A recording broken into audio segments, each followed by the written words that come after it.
Jadi kalau sekarang ya, ada nggak sih yang nggak akur menantu mertua dengan ibu mertua nih? Ya, mungkin bapak-bapak bertanya ini kenapa sih yang dibahas menantu perempuan dan ibu mertua? Karena ini yang paling banyak hal-hal yang perlu diatasi ya dan dipelajari. Ya, kalau suami itu sudah jelas dia punya ya pakemnya gitu ya, bahwa yang nomor satu lebih yang dihormati adalah ibunya gitu. Tapi kan kita yang mantu-mantu terutama yang masih muda ya, jadi ada yang nggak akur, ya oke. Kalau nggak akur ya oke. Sekarang ya menantu perempuan dan ibu mertua ini kalau dari simpulannya ini semua tadi ya, apa sih? Satu, ya terkadang bawah sadar kita nih bersaing untuk jadi wanita paling utama di keluarga. Itu ada, ya semeriwing lah, ya pasti ada ya. Bu Isa memang belum jadi ibu mertua, jadi belum pas banget ngerasain, tapi sudah mulai sebentar lagi barangkali tahun depan ya. Tapi dengan pengalaman bertahun-tahun konsultasi, terutama juga menerima konsultasi dari ibu mertua, Bu Isa mencoba berempati sehingga ada kesimpulan ini gitu. Jadi kita ada rasa bersaing sebetulnya, ingin jadi paling utama di keluarga ya. Kemudian apa lagi? Nah ini yang paling banyak ini tidak mengenal watak ini. Ya, itulah makanya kenapa ya kita nih, saya dan tim dan juga Memteku itu berusaha untuk ayo belajar watak ya, bukan hanya untuk watak anak kita tahu dan watak pasangan hidup kita tahu, watak mertua juga kita harus tahu ya. Tentunya yang hari ini masih beliau masih ada semuanya gitu ya. Yang sudah meninggal pun kita aja harus mulai tahu wataknya mertua kita. Kenapa? Supaya kita tuh benar-benar waktu ngedoain itu benar-benar plong, oh ibu mertuaku waktu itu tuh bukannya jahat sama aku, tapi memang dia wataknya gitu ya. Nah kemudian apa lagi ya, nah ini yang selalu kan topiknya Bu Isa kasih ya, tidak mengenal ungkapan bahasa kasih sayang. Dan ini bukan hanya dipakai untuk ke anak atau ke suami, ke mertua juga ternyata ya. Alhamdulillah kalau misalnya teman-teman merasa saya udah mulai coba Bu Isa, alhamdulillah ya. Nah kemudian ini kita ya bisa ibu mertuanya yang baper gitu ya, bisa kita yang perempuan yang baper. Kenapa? Karena kita sama-sama perempuan ya, punya kecenderungan merespon emosi itu ya. Otak kiri kanan kita sebagai perempuan itu ya, itu langsung terganggu. Pada laki-laki ya, memang otak emosi ada di tengah, tetapi responnya itu hanya di sebelah otak, yang terganggu di kanan. Kirinya laki-laki nggak terganggu. Kiri itu apa sih Bu Isa? Otak analisa. Laki-laki tidak terganggu. Kita perempuan, walaupun otak emosi kita di tengah, tetapi kiri kanan langsung kena dampak. Jadi tentu itu tadi, makanya kita juga ya si mantu perempuan baper, ibu mertua juga baper. Ya, itu karena kita sama-sama perempuan, dan itu harus sangat disadari. Ya. Baik. Berikutnya ya, menantu perempuan dan ibu mertua ya. Alasan menantu perempuan cekcok dengan ibu mertua, kalau tadi diambil kesimpulannya satu, ya sang menantu bukan pasangan pilihan mertua. Ini masih ada lah sampai sekarang. Ya, masih ada, walaupun ada beberapa konsep pernikahan saat ini adalah dengan ta'aruf ya. Tapi kan ibu mertua atau ibunya laki-laki kan masih punya hak juga untuk ya melihat gitu yang mana nih gitu ya. Ya, menyeleksi. Ya, terus apalagi mertua tidak menyetujui pernikahan. Ini kalau dari start awalnya adalah mertua tidak menyetujui pernikahan, ini akan berat ke depannya, walaupun ya masih bisa juga diatasi, tetapi dengan harus penuh banget perjuangan ya. Nah kemudian menantu gagal menyesuaikan diri di rumah mertua, ini juga yang sering terjadi ya. Itulah tadi kita mengatakan bahwa ya, cara menyesuaikan diri ternyata waktu itu tanpa Bu Isa banyak ilmu ya, tahun 92 kan belum banyak belajar ya, tahun 99 Februari 92 belum banyak belajar ya, itu cuma rupanya teknik menyesuaikan diri yang paling ampuh tuh pertama kali adalah istighfar, terus istighfar. Bahkan Bu Isa dari rumah, bayangin dari Kalibata ke Tanjung Priuk ya, waktu itu 3 tol belum lagi ada yang panjang, masih lewat bypass, itu istighfar terus ya, istighfar terus sambil membayangkan ketemu ibu. Nah itu ada tambahannya ya, membayangkan ketemu ibu, ketemu bapak ibu senang bahagia gitu ya. Nah itu teknik ternyata ya, setelah Bu Isa belajar, oh gitu, makanya sampai di sana menyesuaikan ya. Memang ini ya, makanya kadang-kadang ya ada kalimat begini, udah ini aja, anggap aja rumahmu sendiri. Itu sebetulnya ya, menurut Bu Isa ya, nggak pas lah. Kenapa? Karena kalau bisa di rumah sendiri itu lebih santai, lebih rileks, boleh agak santai-santai, boleh agak malas-malasan. Tapi rumah mertua tuh ya tentu nggak bisa gitu. Walaupun mungkin mertua kita bilang udah anggap aja ini sebagai rumah sendiri, tapi tetap beda. Ya, kita tetap harus lebih ya menghormati, tentu lebih santun ya. Itu yang harus kita juga tahu, karena kadang-kadang kita menganggap kan disuruh kayak rumahnya sendiri, disuruh anggap seperti ibunya sendiri. Nah, kita nih Bu Isa sama ibunya Bu Isa itu lebih open, lebih masih pokoknya bisa asal-asalan gitu ya, ngomongnya juga bisa spontan. Tapi sama mertua kan nggak bisa begitu. Ya, artinya buat teman-teman yang masih muda ya, itu memang begitu.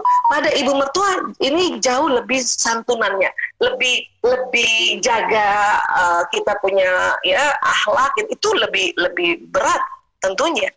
Ya, jadi bisa mulai pelan-pelan, nggak, itu bukan memang ibu mertuaku, ibuku. Ya, nah itu ya, itu teknik-teknik juga agar bisa menyesuaikan diri di rumah ya mertua. Kemudian kematangan pengelolaan emosi keduanya rendah, ini jelas. Ya, jadi si mertua juga pengelolaan emosinya belum lagi mahir, mantu juga karena masih muda belum lagi mahir. Ini yang sering terjadi cekcok ya. Ini Ibu Isa garis bawahi ya, yang cekcok ya. Kalau yang sudah nggak cekcok berarti kan pengendalian emosinya sudah mahir, ya. Kemudian kompetisi saat keduanya hidup serumah, ya. Ini ada nih ya. Tadi di kisahnya Mak Ranti juga masih ada tersirat-sirat itu, ya. Ada tentu mau nggak mau ya paling nggak berkompetisi untuk ya mengambil hati sebetulnya dari ibu dari anaknya yang laki-laki, ya. Bisa seperti itu. Walaupun semeriwing Mak Ranti. Cuman kan sekali lagi kan, tadi ada teknik menangis sendiri di sajadah. Itu juga cara sebetulnya, ya. Bukan apa-apa, bukan masalahnya Mak Ranti nggak ikhlas atau Bu Isa nggak ikhlas atau Mbak Suci nggak ikhlas, bukan. Saat itu kita masih muda, ya, masih belum lagi banyak teknik-teknik yang kita pelajari, belum lagi banyak taklim zaman dulu kan, ya.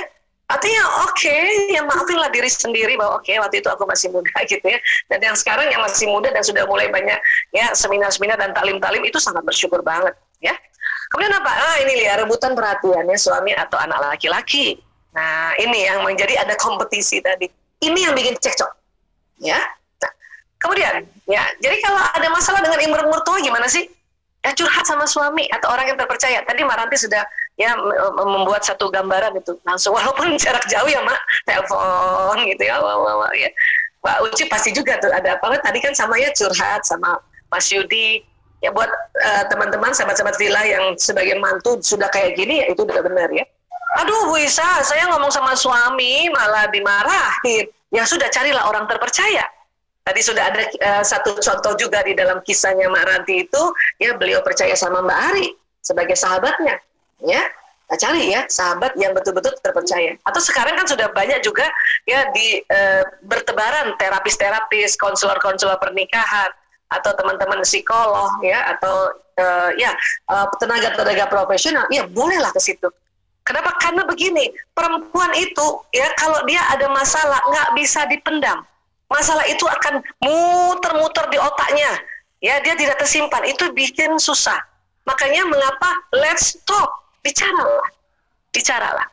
Ya, itu juga yang dikampanyekan WHO untuk supaya perempuan-perempuan yang sudah menikah terutama tidak depresi. Ayo ngomong. Kalau sama suami mentok ya sudah ada pilihan orang terpercaya. Tentu yang amanah ya maksudnya ya. Baik.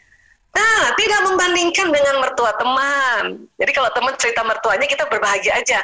Alhamdulillah, lalu syukur banget, alhamdulillah gitu ya. Ya, mulai berusaha keras untuk hindari membandingkan. Kalau ada rasa membandingkan, ibu mertuaku gak kayak gitu, langsung astagfirullahaladzim. Karena terbersit di benak itu adalah satu yang lazim. Tapi setelah itu kemudian kita counter dengan astagfirullahaladzim, ya Allah, astagfirullahaladzim. Hindari, stop membandingkan, bilang gitu sama diri, stop membandingkan. Karena tiap mertua punya watak masing-masing. Tadi Mak Ranti jelas wataknya yang koleris, melankolis. Ya, tadi Mbak Suci tersirat dari ceritanya bahwa ibunya yang damai ya, yang pragmatis. Justru bapak mertuanya yang koleris gitu. Ya, kan beda-beda tuh jadi. Ya, Kemudian apa lagi? Nah, stop melabel ibu mertua dengan sesuatu yang menyebabkan menyakitkan. Aduh, nauzubillah min zalik ya. Please stop label itu. Habis nyinyir banget Bu Isa, nyinyir kayak Bu Subangun. Ibu Subangun. Ini yang tahu Ibu Subangun ini umurnya juga sudah mulai tua juga nih. Sinetron lama itu ya, Ibu Subangun, ya Allah. Ya, nyinyir Bu Isa. Makanya kalau dia datang, Ibu Subangun datang, Ibu Subangun datang. Stop begitu. Ya, stop. Itu menyakitkan sekali, ya. Kalau teman-teman masih lanjutkan itu, hati-hati. Nanti mantunya juga gituin kita. Nauzubillah min zalik. Ya, stop untuk itu. Oke. Kemudian apa? Hindari juga menjadi kesel sama suami. Ini yang paling sering nih. Karena dia nyamber soalnya ya. Kesel sama ibu mertua. Kita langsung kesel juga sama suami. Suami kita marah-marahin. Itu sih kamu. Ini harus kita hindari ternyata. Ya. Kemudian apa? Tidak minta suami untuk memilih antara istri dan ibunya. Nah ini ya. Mungkin ada ya. Ada kali ya, apa di sinetron doang ya? Pilih aku atau ibumu. Tapi ada ya, selama pengalaman Bu Isa menerima konsultasi keluarga, itu ada mertua-mertua ya sempat cerita begitu. Ada juga mantu yang bilang, saya bilang aja sama suami saya Bu Isa, apa? Pilih saya atau ibumu? Wow, ini yang tidak boleh, ya. Itu agamanya apa Bu Isa yang waktu konseling kayak gitu? Islam? Ya, kok dia ngomong kayak gitu? Mungkin belum belajar. Oke, kan kita harus maklumi ya. Bisa sebagai terapis harus memaklumi, belum belajar. Nah, makanya untung dia datang untuk bercerita. Makanya kalau ada sahabat-sahabat kita bercerita sama kita, sudah ya, tekniknya adalah dengerin dulu, udah habis dia ya curhatannya, walaupun kita ada poin-poin yang tentu kita harus bantu dia untuk meluruskannya, barulah dinasehati. Karena orang lagi kesel dinasehati nggak bisa, biarin aja dia kuras terus. Nah gitu nih kalau ada yang mau jadi ya kayak Mbak Ari itu ya. Kemudian tentu ya lihat sisi positif mertua dan bukan pakai standar menantu, karena watak kita juga beda, usia kita beda, jelas jauh banget, era kita beda ya. Ini kayak gini sebetulnya tips yang bisa Bu Isa simpulkan dari ya apa yang survei dan pengalaman konseling dan tadi sharing dari Mbak Ranti dan Mbak Uci ya. Nah, terus suami, nah ini dari dua cerita tadi, ternyata memang peran si suami pengaruh banget. Suami bersikap ini pengaruh banget. Yang kasihan itu adalah, itu tadi, sudahlah ibu mertuanya mungkin keras, kategori keras, suami ya tidak netral, itu yang Bu Isa bisa paham itu. Ya, buat teman-teman yang jadi mantu, yang kondisinya kayak gitu, silakan sharing, silakan curhat mungkin di direct message boleh, atau nanti pada teman-teman hipnoterapis yang kita siapkan di Memteku ya boleh, ya itu silakan karena kalau enggak nanti capek banget ya, karena memang ini tadi, ini kunci terpenting ya.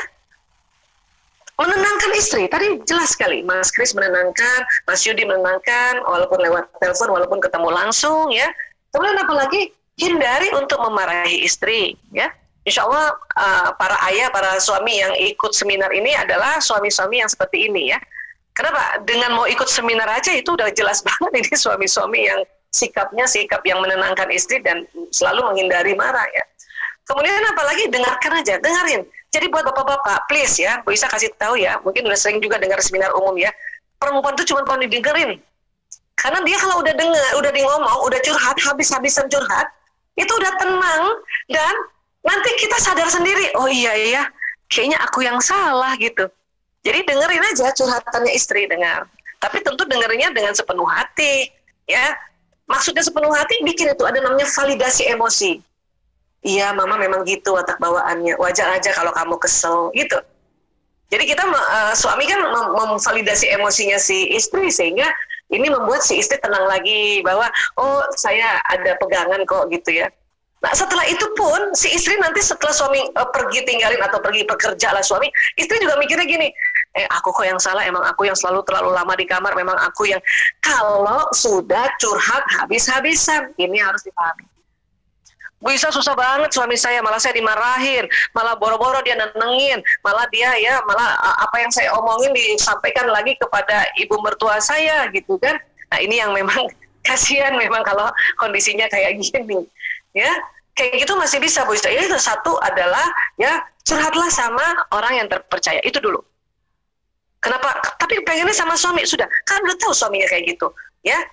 Yang paling inti adalah lepasin dulu. Itu otaknya perempuan. Paling inti lepasin dulu. Maka cari aja orang terpercaya. Oke?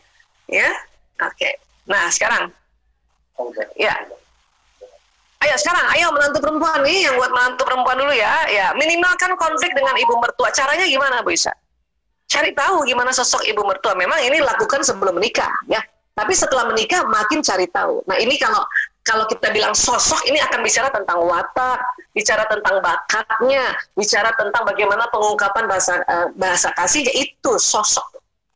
Jadi teman-teman, kalau hari ini belum rampung juga kita belajar, maka pekan-pekan depan juga Bu Isa akan bikin bersama MMTku ya IG Live untuk itu tadi ya, sekalian curhat atau konseling atau minta tips-tips dari teman-teman yang lain di dalam IG Live-nya nanti gitu ya. Nah, tapi sosok nih. Ya, kemudian ya sadari yang lebih muda harus lebih bisa beradaptasi. Ya, yang muda dong yang beradaptasi. Tapi banyak juga yang mertuanya yang beradaptasi. Itu Bu Isa hormat banget. Hormat, angkat topi untuk mertua yang beradaptasi, mertua yang banyak belajar. Ya, terbukti bunda-bunda kita ini yang tadi yang sudah disapa oleh Mbak Ari ya, juga Ibu Rashid yang udah Masya Allah ya, hari ini ikutan. Itu dalam rangka beliau-beliau ini ingin beradaptasi. Maka kita nih ya Allah, yang lebih muda nih yang harusnya lebih beradaptasi. Dan satu poin lagi apa? Berikan kesempatan ibu mertua berquality time bersama anak laki-lakinya. Kasih. Ya, biarkan. Bilang sama suami bahwa ya pokoknya kamu kesana deh nggak apa-apa. Ya, ayo. Kamu nggak ikut, aku buat ini dulu yang ngurus anak-anak. Jadi ayah biar sama ibu bisa ngobrol-ngobrol sama adik-adik, sama kakak di sana. Ya sok atuh ayah. Pokoknya udah 3 gini aja tuh udah aman deh insya Allah. Udah aman. Ya, sudah aman ya. Walaupun nanti kita akan belajar sosok nih tentang watak ya. Nih, kembali nih ilmu yang selama ini kita pakai ya. Ini watak ibu mertuanya yang mana nih? Yang pragmatis kah? Kalau istilahnya itu yang damai. Ya, atau dia ciri khasnya senang mengamati ya, pengamat ya.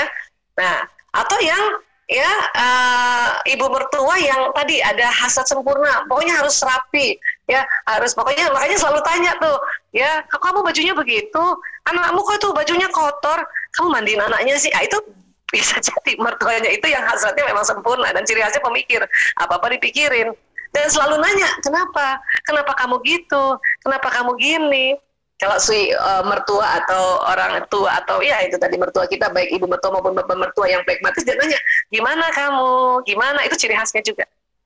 Nah kalau orang melankolis, mertuanya bilang kenapa kamu gini, kenapa digituin sih, kenapa gini, kenapa, itu berarti orang melankolis itu. Dan sekali lagi bukan karena dia jahat sama kita, memang wataknya yang Allah kasih di otak orang melankolis selalu nanya kenapa. Gitu juga mantu yang melankolis, kenapa ibu mertuaku gini ya, kenapa dia begini ya, gitu. Ya. Nah, koleris. Nah, ini yang biasanya ya kita melihat orang tua atau mertua yang koleris tadi, yang tadi dari ya hasrat mengatur ya. Oh, ini kenapa typo Bu Isa ya?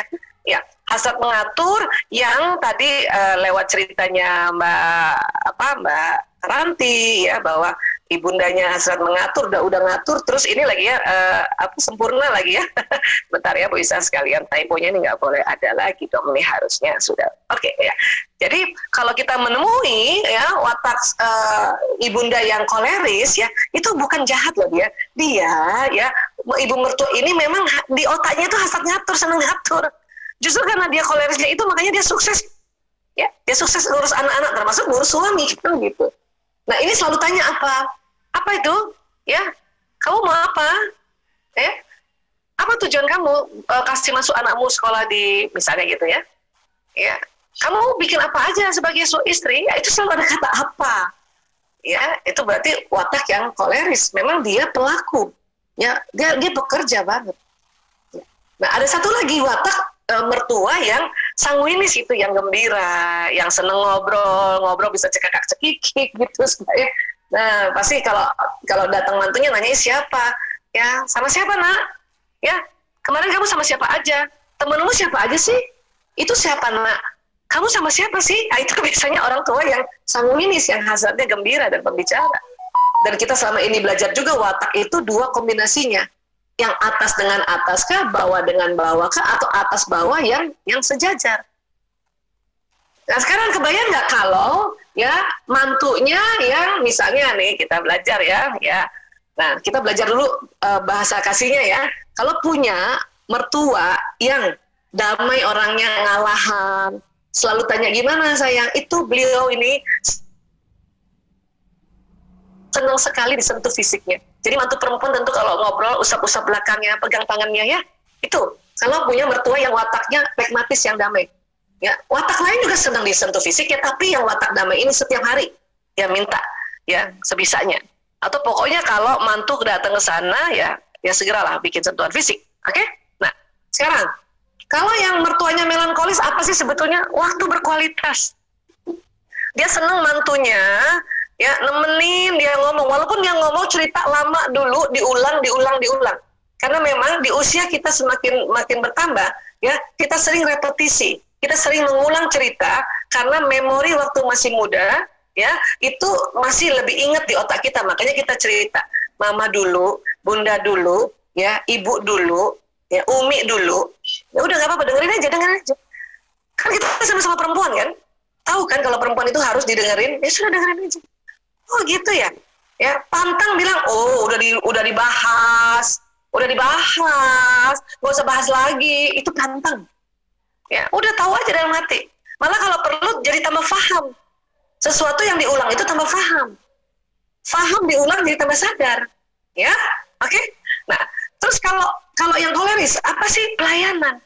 Makanya kalau datang ke rumah mertua yang koleris, segera itu cak-cak ngelayanin. Ya, kalau perlu ya, itu tadi piring cuci sendiri, gelas cuci sendiri, bikinin minum, kalau perlu bikinin minum. Ya, mertua. Ya, atau mertua ada di dapur, langsunglah ke dapur. Karena memang orang koleris ini pelayanan. Kalau mertuanya bukan koleris yang pragmatis, kita ke dapur kata mertua, nggak usah, kamu di sana aja, di kursi saja ya kita ngobrol-ngobrol aja. Akhirnya dia juga nggak di dapur. Tapi kalau yang mertuanya koleris dan apalagi bakatnya multiple intelligence-nya adalah kecerdasan naturalis, senang masak, senang berkebun, ikut ke situ. Ya, masa gitu bisa? Iya, kan tadi kita sudah sepakat beradaptasi. Ya, capek banget. Iya, kalau dari pandangan dunia, pandangan fisik, nanti kita lihat dari pandangan yang lain. Oke? Nah, terus kalau yang sanguinis gimana, Bu Isa? Puji, ketemu mertua itu memang nggak semuanya senang dipuji, harus tahu wataknya. Kalau mertuanya yang memang senang gembira, senang ngelucu, dan pokoknya yang heboh ya, ada kan mertua ya, ibu mertua yang heboh gitu ya, bisa dikenali dari